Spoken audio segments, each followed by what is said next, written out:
Can't, the screen is too big. I can't see the whole translation. Okay. So his son would become famous in the world as Parikshit, examiner, because he would come to examine all human beings in his search after that personality whom he saw before his birth. Thus, he would come to constantly contemplate him. Purport. Maharaj Parikshit, fortunate as he was, got the impression of the Lord even within the womb of his mother. And thus, his contemplation on the Lord was constantly with him. Once the impression of the transcendental form of the Lord is fixed in one's mind, one can never forget him in any circumstance. Child Parikshit, after coming out of the womb, was in the habit of examining everyone to see whether he was that same personality whom he saw in the womb. But no one could be equal or more attractive than the Lord, and therefore he never accepted anyone. But the Lord was constantly with him by such examination. And thus, Maharaj Parikshit would always engage in devotional service of the Lord by remembrance. Srila Jiva Goswami remarked in this connection that every child is given an impression of the Lord from his very childhood, certainly becomes a great devotee of the Lord or the Parikshit. One may not be as fortunate as Maharaj Parikshit to have the opportunity to see the Lord in the woman's mother, but even if he is not so fortunate, he can be made so if the parents of the child desire him to do so. This is a practical example of my personal life in this connection. Speaking by myself. My father was a pure devotee of the Lord, and when I was only 4 or 5 years old, my father gave me a couple of songs with Radha and Krishna. In a playful manner, I used to worship these deities along with my sister, and I used to imitate the performance of the neighborhood temple of Radha Govinda. By constantly visiting this neighboring temple and copying the ceremonies in connection with my own duties of play, I developed a natural affinity for the Lord. My father used to observe all these ceremonies befitting my position. Later on, these activities were suspended due to my association in the schools and colleges. And I became completely out of practice. But in my youthful days, when I met my spiritual master, Sriman Bhaktisiddhanta Saraswati Goswami Maharaj, again I revived my old habit, and those same playful deities became my worshipful deities in proper regulation. This was followed up until I left the family connection, and I am pleased that my generous father gave me the first impression, which was developed later into regulative devotional service by his divine grace. Maharaj Prahlad also advised that such impressions of godly relations must be impregnated from the beginning of childhood. Otherwise, one will miss the opportunity of the human form of life. It is very valuable, although it is temporary by others. Om Yanti Medandasya Gananjana Salakaya Chaksu Unmilitamina Tasmai Sri Gurave Namaha Sri Chaitanya Manobhistam Sthapitam Yena Bhito Swayam Rupa Tadammayam Dadati Swam Padatikam Nama Om Vishnu Padaya Krishna Prestaya Bhutale Srimati Bhakti Vedanta Swamin Iti Namine Namaste Saraswati Deve Gauravani Pacharine Nirvisesa Sunyavadi Pasyati Adenzitane Vanshakalpa Durubhischa Kipa Sindhu Vacha Hitanam Bhavane Jo Vaishnavo Jo Namo Namaha Jai Sri Krishna Chaitanya Prabhu Nityananda Sri Advaita Gadadhar Sivasadi Gaur Bhaktivinoda Hare Krishna, Krishna Krishna, Hare Hare, Hare Rama, Rama Rama, Hare Hare. So here we're actually understanding the name of Parikshit. It actually means examiner. It's interesting how this is applied, that he remembered first it is explained that certain children at a certain development of the pregnancy of the mother, usually around the 7th month, the entire material energy subsides, even within the womb, and the child can remember their last 100 births. At that point, they think, oh my God, here I am about to take birth in this material world again. My dear Lord, this time when I come out, I will become more devotee. So this doesn't happen to every child, but those who have had devotional service in previous lives, or those who are extremely pious. In other words, they gathered so many pious activities, and this special concession is given to these children. But unfortunately, just the way circumstances is, when the child come out, everyone gathers around the child and starts to coddle it, and the baby thinks, oh, this is so nice. You got a nice mother and father, and give me so many nice food, and he forgets about what he made him do. But if he's reminded again by his parents, then he's considered to be very fortunate. The Maharaj Parikshit, he saw the Lord. He saw him in his beautiful form as Krishna. So you might understand, you might think, how is it that Krishna can enter into a womb and actually display his full transcendental form to the child in the womb? Well, we understand that the Lord is all powerful, but another explanation is the Lord exists everywhere in his unmanifested form, and if he wants, he can perform the activity of being in that same place in his manifested form. He's between every atom, he's within every atom, he's throughout the creation and existing in his impersonal aspect as his energy. But his energy and him are non-different, because he is the source of his energy, and therefore in his personal form, the energy simply becomes subordinate to him. But if he wants, he can manifest his personal form anywhere and everywhere. That's why he doesn't, if you call Krishna, he doesn't have to come from some faraway place to come and get you. He's right there. He's with you every second. And he's within the entire creation. And if he wants, he rarely does it, but he can manifest himself in his personal form. And this is exactly what happened. And the child saw it and became so enlightened by that. And he knew that the Lord had saved him from the Brahmastra of Asvatthama. He never forgot that, even while he was, after he came out of the womb. He was looking, and when he would see a person, is this person the one I saw in the room? Is this person? He would go from person to person, and he got the name Parikshit, examiner, like that. So Prabhupada wants to make a very important point, and he uses his own life as an example. The impressions that the children get in the very early part of their life, that's even before they are 5 years old, they are very susceptible to whatever they receive at that age, and it becomes impressionable. And of course, sometimes, and we see it many times, when they grow up, that fades. And Prabhupada used that same example when he went to schools and colleges.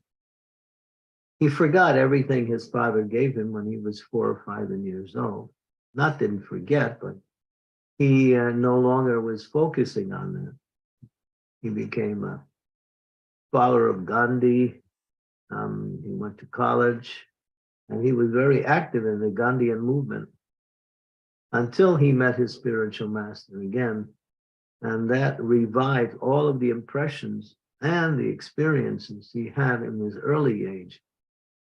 So this is fundamental for those who have children, to give them as much impressions of. Prabhupada says, my father gave me a set of deities, and I used to play to them like like children play with dolls. But then I used to go to the temple and watch how they would worship the deity, and I learned how to do that.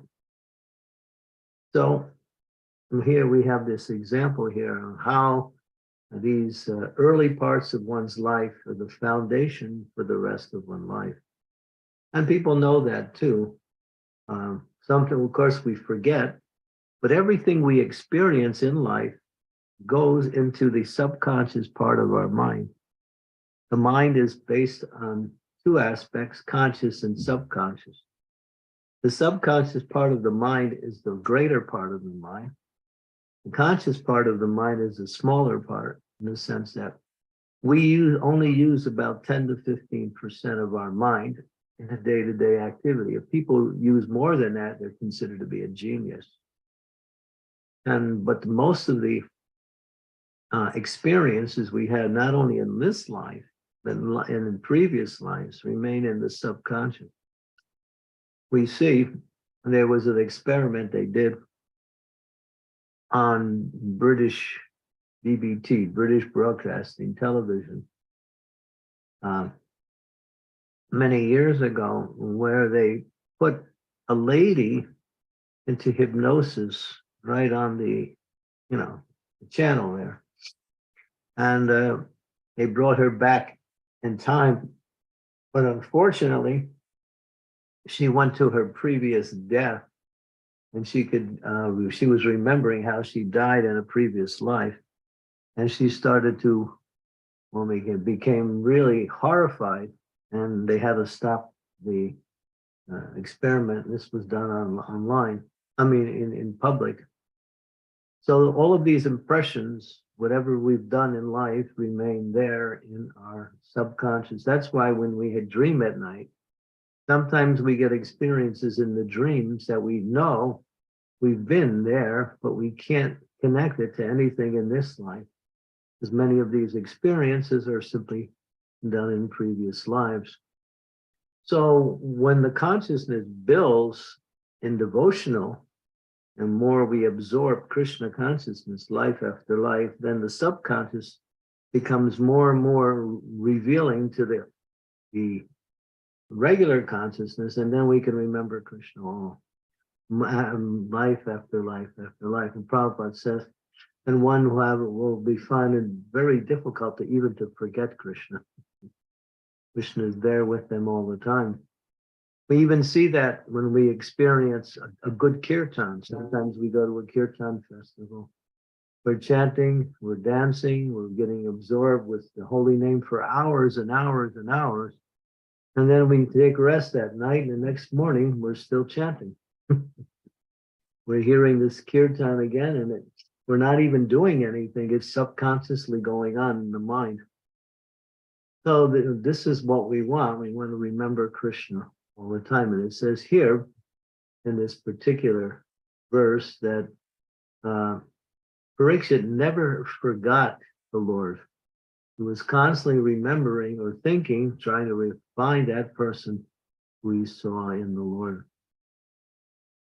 I was just thinking of a little example in one of our devotees who lives in America. She got pregnant, and towards the end of her pregnancy, when it was coming to the point of coming delivery time, the doctors did a scan and to see what was the situation with the child, and they found something very horrifying.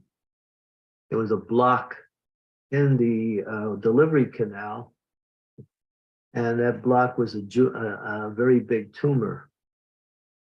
So based on their evaluations, they said, it looks like only one of you can live, either the mother or the child. So the father was a little concerned, very concerned, kind of freaking out. The mother was thinking, I'll just go and let the child be born.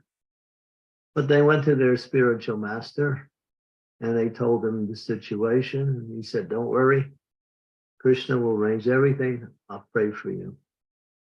And just towards the end of the pregnancy, of course, it looked like that, there was no hope.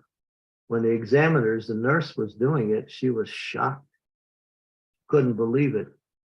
She was wondering whether her observation was actually correct, but it was. The tumor had moved away from the canal and made the birth easy, and both the child and the mother lived. And so when that got back to the spiritual master, he gave the name Parikshit, examiner.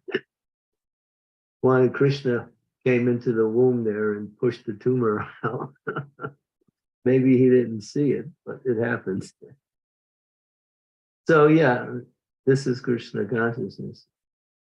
So we have to make Krishna every part of our life. What is Krishna says in the Bhagavad Gita? Yat karosi yaranasi yat jahosi dadasi yat tapasi tu kontaya tad kurusho madarpanam. All that you do, all that you eat, all that you give away, all charity you perform should be done as an offering to me. In other words, practice everything you do in the mood of remembering Krishna and serving Krishna in that mood. And that is full Krishna consciousness. And that will become easier and more natural when we have good sadhana in the morning. This is the most important part of our day. It's the foundation for our spiritual development. And it's a foundation for the quality of life that we develop in relationship to all of the activities we perform. So we need to put a lot of emphasis on hearing and chanting, especially in the morning during that. Reading Srimad Bhagavatam. And for those of you who live in Grihastha ashram, we should be worshiping our deity every morning. I had one disciple, he said, oh, I have to go to work early, and I have to chant my rounds, and I also have my deity. So Maharaj, I can't do the deity. I can chant many of my rounds, but I can't do both. It makes it too. I said, no, do both. Somehow figure out, do it. Don't push your deity worship aside. Because deity worship for grihastas is mandatory, not optional. And so the foundation by which the grihastas actually develop in their chanting and in anything else they do. And Srila Prabhupada would explain that for grihastas, if they don't do deity worship, they will fall down into the spiritual life because of the responsibilities they have with family and occupation. They need to reconnect in a very direct way through the process of duty work. Of course, the chanting of the holy name is very powerful. The Prabhupada has given us both of these side by side. And you see, there are many great souls, although they are not in Grihastha life, but they have worshipped their deity throughout their whole life, and they become fixed in it. Many of the great souls have their own deities. Vamsidhari, who would carry his Gauriya deities with him. Wherever he went, he lived nowhere. He lived on the banks of the rivers and underneath the trees. And he would take his deities there, and he would take them down to the river. He would put them in the river and bathe them like that. And then he would try to find some little fruits or something to offer them. And one time his deities spoke to him and said, we're hungry. You're not giving us hardly anything to eat. So he said, well, what do you expect? This is all I can give you. Just be satisfied. So yeah, the deity is personal. The deity is none different than its form, whatever form he's in, he's that. And therefore we should understand And chanting our rounds in front of the deities really makes the rounds very nice. It keeps us consciousness focused on the Lord, both through the visual and through the audio. Very nice. This is, of course, one way. But the essential principle here is the importance of those who are parents to make sure that they give their children, especially at the early age, the impressions of Krishna in the form of worship, chanting, and exposure to the spiritual energy as much as possible. And they will, and then they'll grow into that very nicely.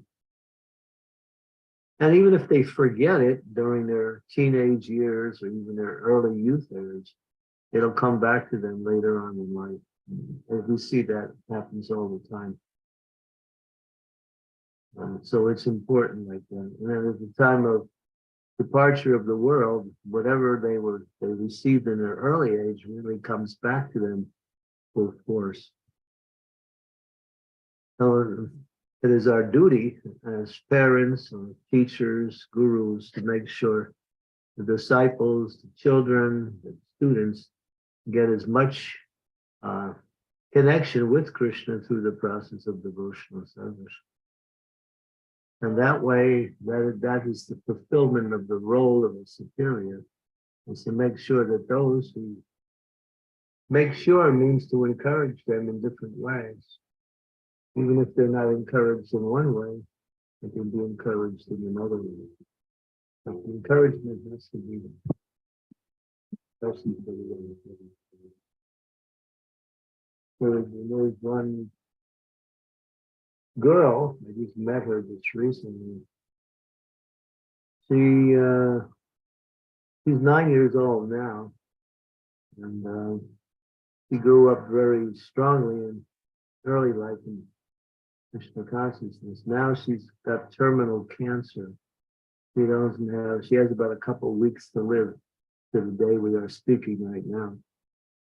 But Radharani is constantly on her mind. She's always praying to Radharani. She's always thinking of Radharani. And therefore, she's able to accept, at least without becoming distressed, that her situation, she will be leaving the world pretty soon. Yeah. So this is because of her early training in Krishna consciousness now. She's constantly remembering Srimati Radharani, praying to her. And actually, parents, when I talk to her mother, the Radharani comes to her many times in dreams.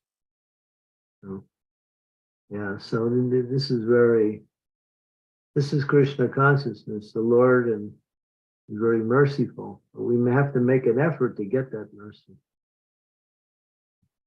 And that effort comes by hearing about Krishna, chanting his name, and remembering him in each and every circumstance. We remember Krishna, we're with Krishna, because the remembrance of Krishna is non-different than the personal presence of Krishna. It's just like it mentions in the Nectar of Devotion. There was one South Indian Brahmana, very poor, but he wanted to worship the Lord. And so he had nothing, but he wanted to do gorgeous deity worship to the Lord. So he started to do all of it in the mind. So he got a set of deities, built an altar in his mind, placed the deities on the altar, and started doing regular puja to the deity in his mind. This went on for some time. And at one point, he wanted to cook for the deity some sweet rice. So he cooked the sweet rice in his mind, and then he was about to offer it. But then he was thinking it might be too hot for the deity, because sweet rice should be served cool. So he wanted to test it. So he stuck his finger into the sweet rice, but it was very hot, and it burnt his finger. And when he looked, on the physical level, his finger was burnt. Although everything happened in the mind, the impressions of the mind were so absorbed that he was getting reactions on the physical level. And then it's mentioned in that pastime that Narayan was with Lakshmi and he said, "You see my devotee there, I'm going to call him back." So, yeah. So the Lord was really happy to see. He had done perfect puja simply in the mind. Of course, we shouldn't substitute that if we can do it in the physical way, but we can always, wherever we go, we can remember Krishna in the mind by chanting, that's why when we go to the temple, it's important to go to the temple and see the form of the deity or the deity in our home and take a mental picture of that deity and keep that picture in your mind throughout the day. And you can remember Krishna in that way. And that way you're with Krishna, that's devotion. So, Ikshanam. Ikshanam is, simply remembering Krishna in the mind. Okay, we can stop here. Open it up for questions. Thank you, Maharaj, for the class. Dear devotees, we'll open up for question and answers. But before we do that, a small request. If you can turn on the cameras to make the session more interactive and personal, that would be much appreciated. And if you have any questions, comments regarding today's topics, contents, please feel free to ask. But also, alternatively, if you're in a position where you can't do that, you can put it in the chat window, and I'm more than happy to read it out on your behalf. Thank you.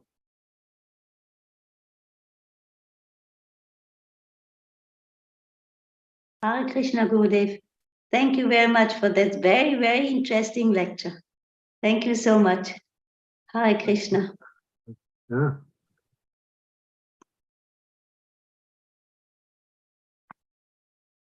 Hare Krishna, Maharaj. Whilst the devotees, we have a question. Okay, Mataji, please go ahead. Welcome, Mataji. You are on mute, Mataji. Hare Krishna Maharaj, please accept my humble obeisances. All glories to Srila Prabhupada, all glories to your service. Maharaj, you have mentioned about Gruhasti has to do deity worship at home nicely. So I would like to know, because I am doing just like basic deity worship, like offering fruit in the morning and evening, evening bhoga. What others as a Gruhasti we have to extend our deity service? Well, we have to do it up to the level you can maintain it. If you can do more and maintain it, that's fine. But Krishna is accepting our bhakti. Doing simple deity worship means doing it with bhakti, doing it with devotion. And so you have to see how much available time you can put aside for your worship and make sure you keep that as a regular schedule. If we get into elaborate deity worship and then we can't maintain it, then we have to decrease it, and that is not desirable at all. So whatever level you're doing, if you can increase a little bit more, a little extra time, maybe an extra arti, making the decorations nice, that's always nice. You can always do that. We shouldn't one day do nice deity worship, next day we don't have no time. No, it has to be done every day, regularly, nicely. Offering your food is important, especially for those who live at home, because then you can always take prasadam even while you're living in your home. That's it. Keep it simple, but at the same time, always think, how can I increase it? But the most important thing, Krishna said, Patram pushram phalam toyam yomi bhakti panashyati taraham bhakti uparitam asnami prayatatmanaha. He's asking for devotion.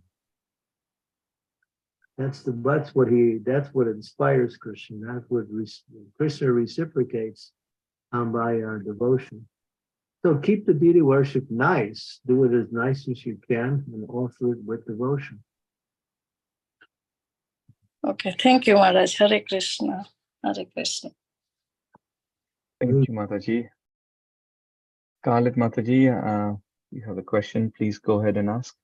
Hare Krishna, and thank you for the class today.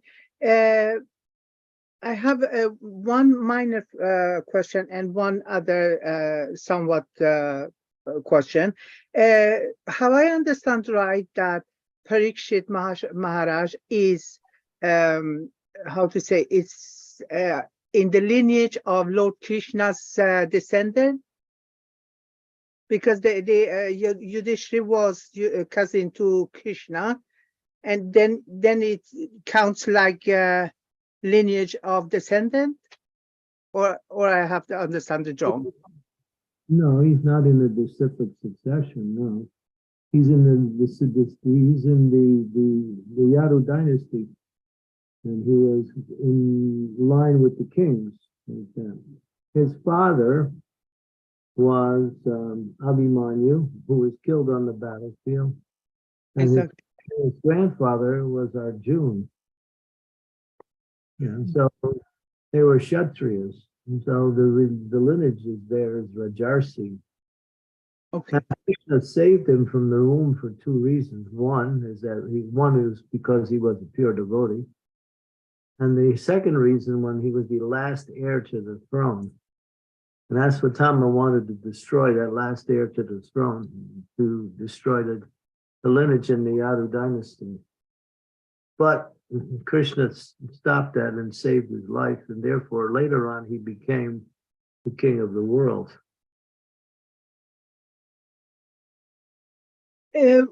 What I need to understand is he was a pure devotee already, like in the womb, and when the child has born, was already pure person, pure devotee to Lord Krishna. And as a pure devotee, I understood, like, you know what is good and what is bad. And when he go and do the snake, was it he did it by in the purpose of he wanted to end it that way, or? You have two explanations of that particular. One is the apparent reason, and then there is the internal reason, or the reason that it happened. The apparent reason, it says that he was traveling, he was very thirsty, he stopped, he should have been welcomed, but he wasn't welcomed. And therefore he apparently acted wrongly. But the real reason, or the Gupta reason, the remote cause, is that Krishna wanted to arrange it in such a way that he wanted to have him receive that knowledge from Sukadev Goswami to speak to Srimad Bhagavatam. So therefore, just like Arjuna was put into illusion on the battlefield, so he also questioned Krishna's desire to fight. And he said, I'm not going to fight. But that was simply done for him so he could be the recipient of that knowledge, so Krishna could speak Bhagavad Gita for the entire world. So Krishna chooses his pure devotee and puts him in such a circumstance. We have the example of Srila Prabhupada. I mean, Krishna could have gave him a nice plane ticket from India to America, but he didn't. Put him on an ocean liner where he got seasick and so many difficulties, he had 2 heart attacks. But Krishna was there to save him in every situation. And sometimes Krishna puts his devotee in difficult situations in order to glorify their devotional qualities. But that doesn't happen to everybody. Special personalities who will remain fixed on Krishna no matter what happens. Have I understood right that Karna's descendant and Parikshit Maharaj son together later on work together and take care of their duties? I didn't get that question. I'm sorry. Say it again. Karna, who was the brother of Arjuna, the half brother of Arjuna, Yeah. But his descendant together with Parikshit's son, together they ruled afterwards? no, Karna wasn't allowed to rule because he was brought up by a Sudra and nobody knew he was a Kshatriya. Not Karna's son, Karna's descendant. Well, who is Karna's descendant? I don't know who that is. I believe his name might be Janame.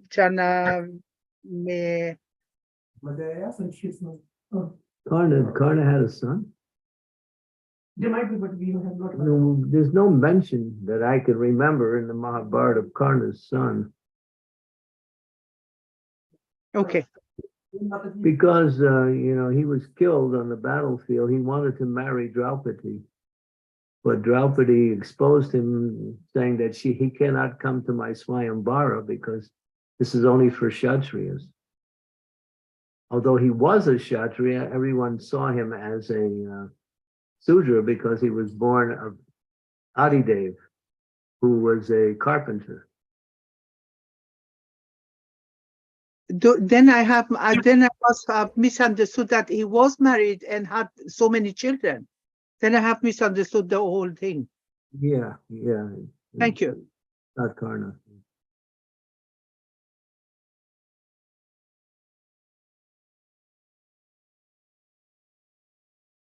Yeah. Thank you, Hare Krishna Maharaj. I have a question. So it is often said in lectures and in Srila Prabhupada's purports that when the baby is in the womb, they are not affected by Maya. And that was one of the reasons why Shukadeva Goswami also did not want it to come out, because he was afraid that he would be influenced by Maya. But then how do we reconcile that the womb is also made up of material elements and it's also matter?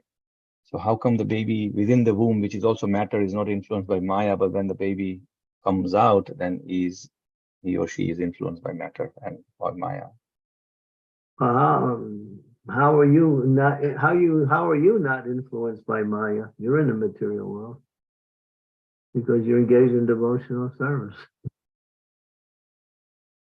So at that particular time you're referring to in the womb is just Krishna's special mercy upon that child, that's all. He's protected at that point.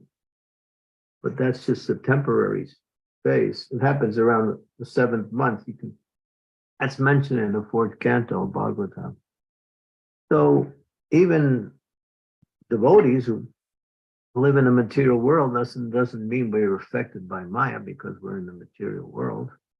If we're fixed in devotional service and our consciousness in Krishna, Maya doesn't touch you. You can be in the rainstorm, but if you're covered by nice clothes, you don't get wet. You can be in this material world, but you don't have to be, affected by the material energy if you take to transcendental consciousness, devotional service. As soon as you chant the holy names of the Lord, you're no longer under the influence of the 3 modes of material nature.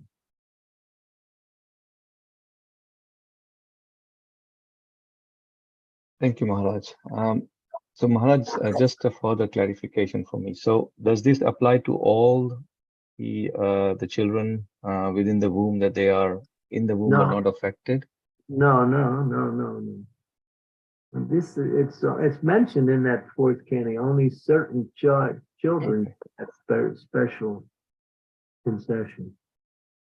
That means they were either devotees or very pious, and they have accumulated immense pious credits from previous lives. You have to find that verse in the 4th canto. I think it's mentioned. Adverse fruitive activities is the chapter. Kapila Dev speaks this.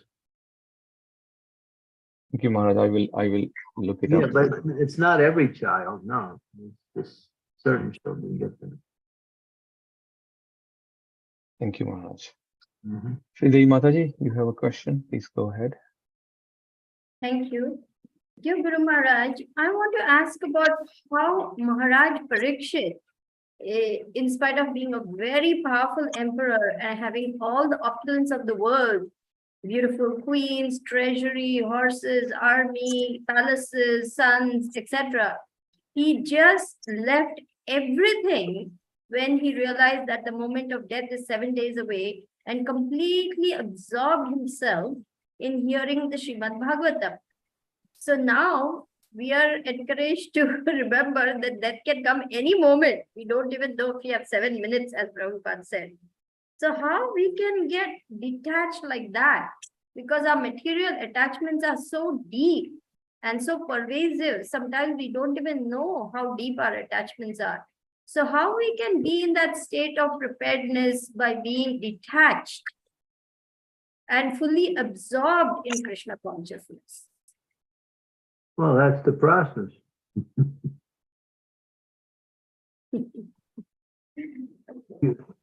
Doesn't mean you have to give all your stuff away and go, go to some cave in the mountain and start chanting. That's not.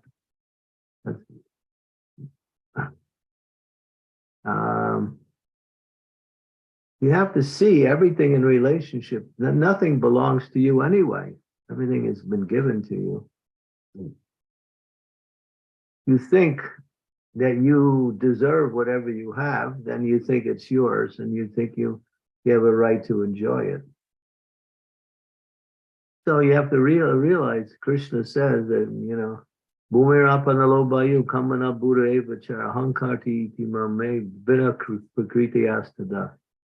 And this whole material energy is his energy. Maya dakshena prakriti suyate sache. But all it belongs to him. We're simply borrowing his energy so we can somehow maintain our life in this material world. Nothing belongs to you. You have nothing. Even your birth, your mother and father gave you the body. Your mother gave you the body, your father gave you your life. We have nothing, zero. So why are you claiming so many things? One devotee came to Prabhupada. Prabhupada, I want to renounce everything. Prabhupada said, you have nothing to renounce. Nothing is yours anyway. The only thing you can renounce is the false idea that you have something. We should renounce that idea. That you can renounce. So live simply, live according to your needs, and realize that everything is simply the energy of Krishna. That's all. And what is your material attachments going to bring you? You're just going to struggle. It's either to enjoy them or maintain them. So Ishavasham idam sarvam. Live simply, and we'll just take whatever you need. We'll keep body and soul together and practice Krishna consciousness. That's all. And if Krishna gives you something, fine. If he takes it away, fine. Choose anyway. But we think, oh, I worked so hard for it. I saved so much money, and now I bought it. Now it's mine. Money's not yours. The work, the effort that you've done is actually coming by Krishna's arrangement. He says, I'm the ability in all living entities. So why are we so attached to something that doesn't belong to us? Is it bringing us happiness? Like the monkey. And how they capture monkeys in India. They cut a hole in the tree, and they put a little nut inside the hole. And then the monkey, he comes and he sees the nut inside the hole and he wants it. He sticks his hand in the hole, and his hand just fits, just big enough to fit into the hole and grab that piece of fruit or nut. But then he makes a fist because he's grabbed it, but he can't get his hand out because he's holding on to that nut. And then the hunter comes along and picks him up and captures the monkey. If he just lets go, then he can pull his hand out, but he won't let go. So just stay attached to these material things, and death will come along and give you a new body.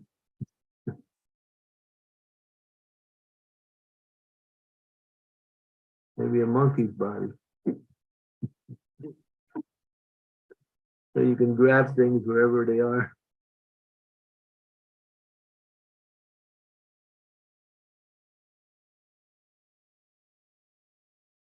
No, Guru Maharaj, enough of monkeying in this lifetime. All right. So Prabhupada gave the example. He told us so many things. One time he was giving a lecture and he took his glasses off and he said, when you see my glasses, what do you think? And the devotees responded, well, Prabhupada, we see that they're your glasses. Prabhupada said, yes. He said, that's how you should see everything. Everything belongs to Krishna, not yours. And the fact is you can't keep it, so it shows it's. So people say, well, I can enjoy it for a little time. Well, what is that enjoyment? Some stimulation for a few seconds.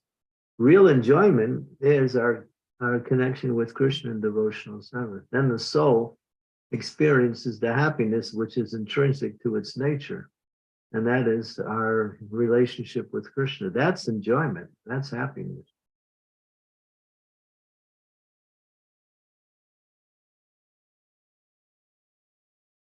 Thank you, Maharaj.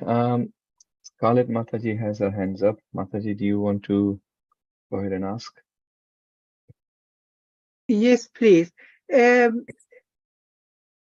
it be that we are because we are? I will talk about myself. I am fallen, and I had to born because I needed to burn some karma, and that's why I was programmed to go through life in certain way. Regardless what I do or not do, I have to go through that how to say that situation, and I don't have any control of it. Could it be that's why, or no? You can just You can remember Krishna. You have that control. You can either remember Krishna or forget Krishna. If you remember Krishna, going through the challenges of life becomes an opportunity for spiritual growth. You forget Krishna, then you simply have to subject yourself to the situation. And then the mind starts to, fight its way towards to try to understand what's happening, why it's happening. Remember Krishna, that's the principle of spiritual life. Thank you. That's the main principle. That's the goal, to remember Krishna only.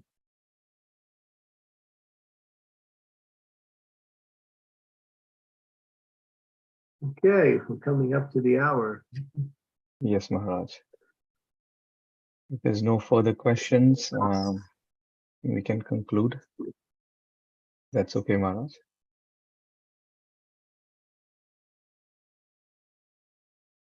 Thank you. Thank you, devotees. Vancha kalpatarubhyascha kripa sindhubhya eva cha patitanam pavanebhyo vaishnavebhyo namo namaha. Samaveta Bhakta Vrinda ki jai. Yes. Granthra Srimad Bhagavatam ki jai. Srila Prabhupada ki jai. Yeah.